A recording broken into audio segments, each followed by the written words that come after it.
Қайырлы күн, құрметті қатысушылар, қоғамдық кеңес мүшелері. Сіздерді қоғамдық бақылау туралы заңға арналған нұсқаулық бейне ролигімізде көргенімізге қуаныштымыз. Бейне сабақтарды Қазақстан Республикасы Мәдениет және Ақпарат министрлігінің және азаматтық бастамаларды қолдау орталығының қолдауымен қоғамдық кеңестер институтын дамыту мемлекеттік жобасын іске асыру шеңберінде Қазақстанның азаматтық альянсы өткізіп жатыр. Сабақтың мақсаты Қазақстандағы қоғамдық бақылау туралы заңмен және оның нормаларымен таныстыру. Бұл заң қоғамдық бақылаудың мақсаттарын, міндеттері мен қағидаттарын айқындайды. Сондай-ақ Қазақстан Республикасында қоғамдық бақылауды ұйымдастыруға және жүзеге асыруға байланысты қоғамдық қатынастарды реттейді. Бұл құралдар азаматтарға биліктің қызметін басқаруға және бақылауға белсенді қатысуға мүмкіндік береді.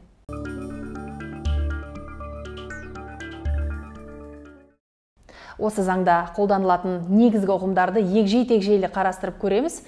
Ол келесі негізгі ұғымдарды қамтиды. Қоғамдық бақылау объектілері қоғамдық бақылауға ұшырауы мүмкін ұйымдар мен мекемелер. Мұндағы негізгі санаттар мынадай: атқарушы мемлекеттік биліктің органдары мен мекемелері, жергілікті мемлекеттік басқару органдары, билік органдарына тікелей жатпайтын мемлекеттік мекемелер, квазимемлекеттік сектор субъектілері, дербес білім беру ұйымдары, атқарушы органдардың функцияларын орындайтын және қоғамдық мүдделермен айналысатын ұйымдар.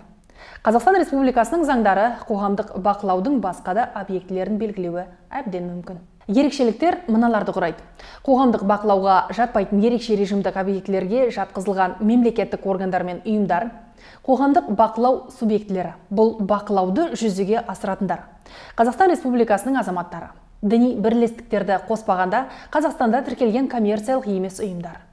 Қазақстан Республикасының заңдарына сәйкес бақылауды жүзеге асыруға өкілеттіктер берілген өзге де субъектілер. Қоғамдық бақылау тобы бұл Қазақстан азаматтығы бар және тиісті өкілеттіктер берілген азаматтардың және коммерциялық емес ұйымдар өкілдерінің тобы. Топ қоғамдық бақылау жүргізу үшін құрылады. Дәлелді жауап бұл сауалдарға жауап ретінде қоғамдық бақылау объектісі беретін ақпарат.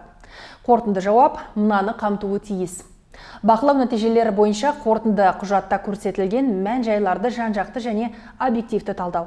Анықталған бұзушылықтарға ықпал ететін себептер мен жағдайларды жою үшін қабылданған шараларды қарау.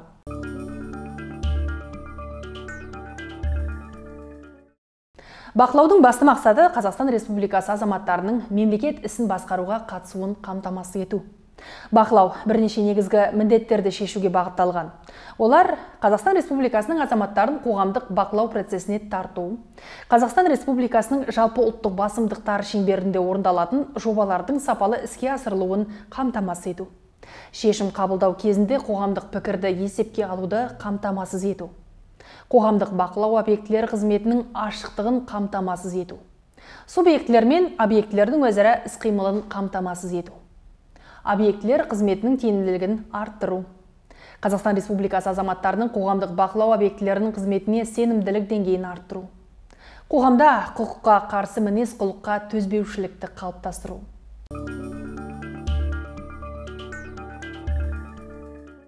Қоғамдық бақылау қызметінің қағидаттары мынадай: субъектілер мен объектілер қызметінің заңдылығы, бақылауды жүзеге асырудың жариялығы және ашықтығы, субъектілердің қатысу еріктілігі, қоғамдық бақылауды жүзеге асыру кезінде субъектілердің тәуелсіздігі және мүдделер қақтығысына жол бермеу.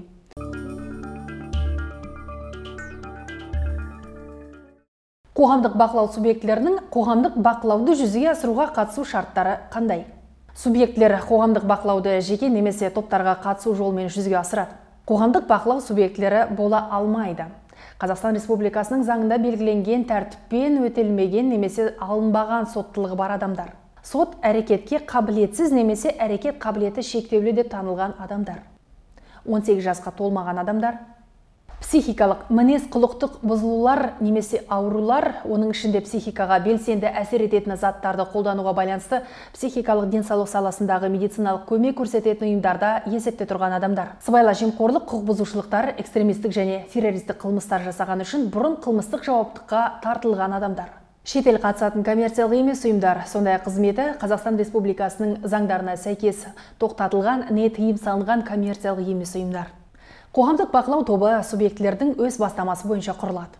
Топтың құрамын бекіту туралы шешім хаттама түрінде рәсімделеді. Сандық құрамы 5 адамнан аспауы тиіс. Топ мүшелері қоғамдық бақылауды осы заңның және Қазақстан Республикасы заңнамасының талаптарына сәйкес жүзеге асырады.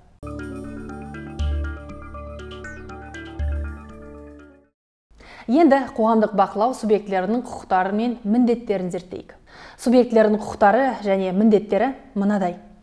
Субъектілер заңнамада көзделген нысандарда қоғамдық бақылауды жүзеге асырады. Бақылау объектісінің аумағы мен үй-жайларына алдын ала келісумен барады. Ақпаратқа қол жеткізу туралы заңға сәйкес бақылау объектілерінен ақпарат сұратуы қажет. Заңнама шеңберінде аудиовизуалды құралдарды пайдалану және фото, бейне түсірілім жасауға құқылы. Бақылау объектілерінің әрекеттеріне немесе әрекетсіздігіне заң бойынша шағымдана алады. Заңнамада көзделген өзге де құқықтарды жүзеге асыру құқығына ие. Субъектілер міндетті заңды сақтауға және бақылау объектілерінің мүдделерін қорғауға. Заңға сәйкес қоғамдық бақылауды жүзеге асыруға. Бақылау жүргізу туралы объектілерді хабардар ету, топты қалыптастыру кезінде оның құрамын бекіту туралы хаттама ұсынуға. Бақылау барысында анықталған бұзушылықтарды жою бойынша ұсыныстары бар қорытынды құжатты объектілерге жібереді. Бұзушылықтарға ықпал ететін себептер мен жағдайлар туралы ақпаратты тиісті уәкілетті органдарға жіберу. Қоғамдық бақылауды жүзеге асыру кезінде жалпы қабылданған моральдық этикалық мінез-құлық нормаларын сақтауға. Бақылауды жүзеге асыру кезінде мүдделер қақтығысына жол бермеуге. Қорытынды құжатты және объектілердің дәлелді жауаптарын өздерінің интернет ресурстарында орналастыруға. Қауіпсіздік шараларын сақтауға және бақылауға объектілерінің белгіленген жұмысын режимін сақтауға. Субъектілердің немесе олардың заңды өкілдерінің келісімінсіз дербес деректерді өңдеуге және бақылау объектілерінен алынған заңмен қорғалатын құпияны құрайтын мәліметтерді жария етпеуге. Осы заңда және Қазақстан Республикасының өзге де заңдарында белгіленген өзге де міндеттерді жүзеге асыруға міндетті.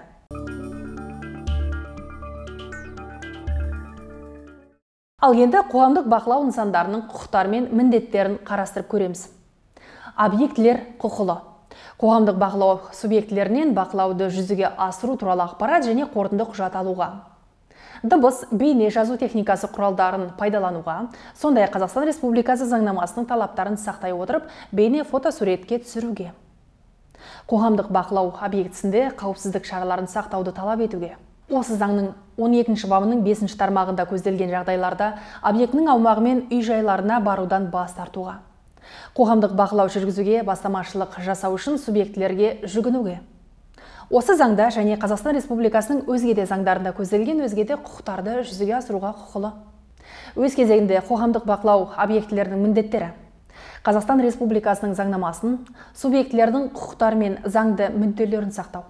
Қазақстан Республикасының заңнамасында белгіленген негізді және тәртіппен субъектілердің объектілердің аумағы мен үй-жайларына қол жеткізуін қамтамасыз ету. Қол жетімділігі шектеулі ақпаратты қоспағанда өз қызметі туралы ақпаратқа қол жетімділікті қамтамасыз етуге және Қазақстан Республикасының ақпаратқа қол жетімділік туралы заңнамасының талаптарына сәйкес субъектілердің сұрау салуларын қарау. Қоғамдық бақылауды жүзеге асыру кезінде объектілер өкілдерінің жалпы қабылданған моральдық этикалық мінез-құлық нормаларын сақтауы жөнінде қажетті шаралар қабылдау.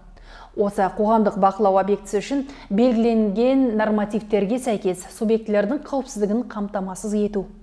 Қорытынды құжат бойынша шешімдерді қарауға және қабылдауға, сондай-ақ дәлелді жауаптар жіберу. Қорытынды құжатты, сондай-ақ дәлелді жауаптарды өзінің интернет ресурстарында орналастыру. Осы заңға сәйкес қоғамдық бақылау объектісінің аумағы мен үй-жайларына баруға келісімі туралы субъектіні хабардар ету. Осы заңда және Қазақстан Республикасының өзге де заңдарында белгіленген өзге де міндеттерді жүзеге асыруға міндетті.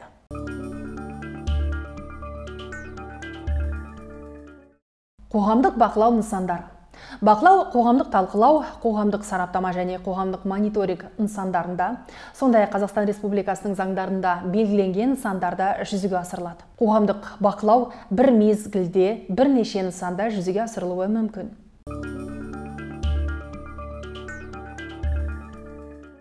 Қазір қоғамдық талқылаудың не екенін және оның қалай жүргізіліп жатқанын талқылап көрелік. Қоғамдық талқылаудың мақсаты.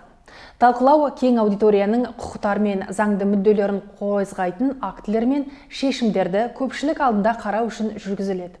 Бұл азаматтарға маңызды мәселелер бойынша өз пікірлері мен ұсыныстарын білдіруге мүмкіндік береді. Алдын ала хабарлау.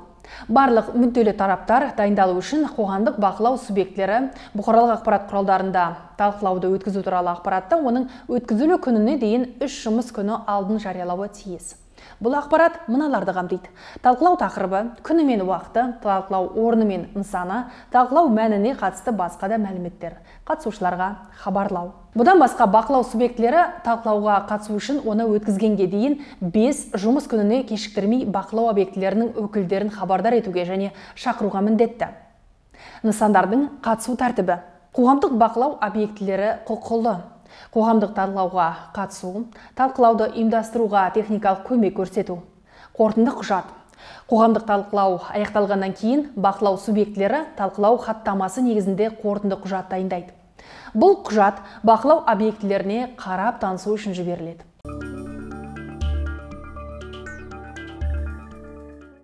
Қоғамдық сараптама дегеніміз не?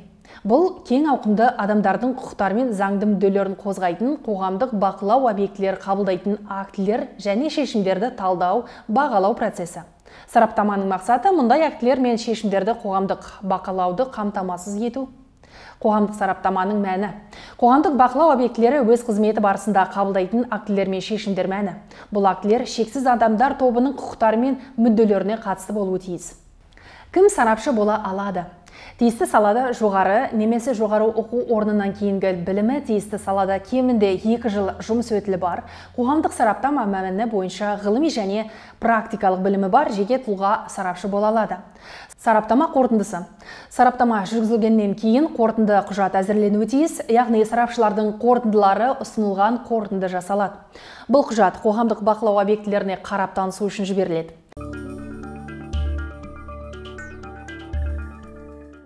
Қоғамдық мониторинг дегеніміз не?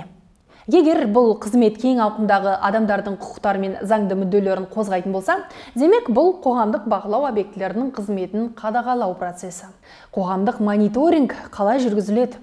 Қоғамдық бақылау субъектілері бақылау объектілерінің қызметі туралы ақпаратты жинақтай және талдай отырып мониторингті жүзеге асырады. Бұл көптеген адамның құқықтары мен мүдделеріне әсер етуі мүмкін актілер мен шешімдерді зерделеуді қамтиды. Аумаққа және үй-жайларға бару. Қажет болған жағдайда қоғамдық бақылау субъектілері объектінің аумағына және үй-жайларына бару арқылы мониторинг жүргізе алады. Ол үшін бақылау объектісімен келісу қажет. Келісу рәсімі мынадай. Келісу үшін субъект қоғамдық бақылау субъектілерінің тізімін жасайды. Олардың заңмен белгіленген талаптарға сәйкестігі туралы ақпарат, объектіге бару қажеттілігінің негіздемесі қамтылады. Бас тарту құқығы. Егер мониторинг сол мәселе немесе объект бойынша алдыңғы мониторингтен кейін 6 ай ішінде жүргізілсе, қоғамдық бақылау объектілерінің аумаққа және үй-жайларға барудан бас тартуға құқығы бар. Қорытынды құжат. Мониторинг аяқталғаннан кейін қоғамдық бақылау объектілеріне қарау үшін жіберілетін қорытынды құжат жасалады. Құжат мониторинг нәтижелері бойынша тұжырымдар мен ұсынымдарды қамтиды.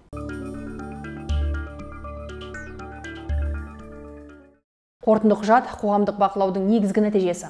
Онда анықталған бұзушылықтарға әкеп соқтырған себептер мен жағдайларды жоюға бағытталған шаралар бойынша ұсыныстар болуы тиіс. Құжатқа мыналар қоса беріледі.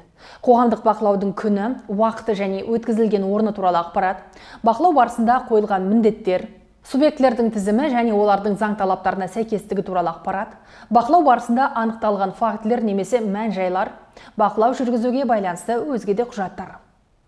Қорытынды құжат қоғамдық бақылау объектісіне бақылау аяқталғаннан кейін 7 жұмыс күнінен кешіктірілмей жіберілуі тиіс. Ол қазақ немесе басқа тілдерде берілуі мүмкін. Қоғамдық бақылау объектісінің міндеттері. Объект міндетті қорытынды құжатты қарайды және құжатты алғаннан кейін 10 жұмыс күнінен кешіктірмей әрбір ұсыным бойынша дәлелді жауап жібереді. Көрсетілген мән-жайларды жан-жақты және объективті қарау үшін шаралар қабылдау. Қоғамдық бақылау субъектісіне ұсынымдарды қарауға, тыңдауға арқылы қатысуға мүмкіндік беру. Бұл бейнеконференция байланысы немесе басқа да коммуникация құралдары арқылы жасалуы мүмкін. Қорытынды құжатты қарау және тыңдау рәсімін жіберу. Тыңдау рәсімі алдын ала келісілуі қажет және ол туралы хабарлама отырысқа дейін 3 жұмыс күннен кешіктірілмей қоғамдық бақылау субъектісіне жіберілуі тиіс.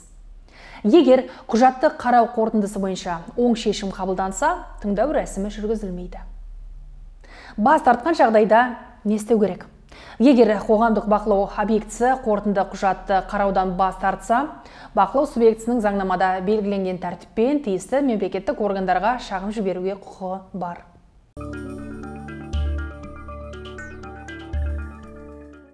Қоғамдық бақылауды материалдық, техникалық және ұйымдастырушылық қамтамасыз ету бақылау субъектілерінің қаражаты, сондай Қазақстан Республикасының заңнамалық актілерінде белгіленген өзге де көздер есебінен жүзеге асырылады.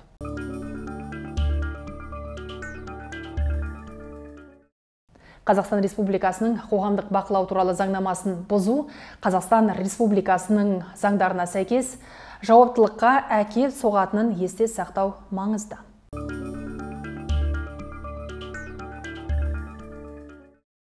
Осы заң алғашқы ресми жарияланған күннен кейін 6 ай өткен соң, яғни 2024 жылы 4 сәуірден бастап қолданысқа енгізіледі.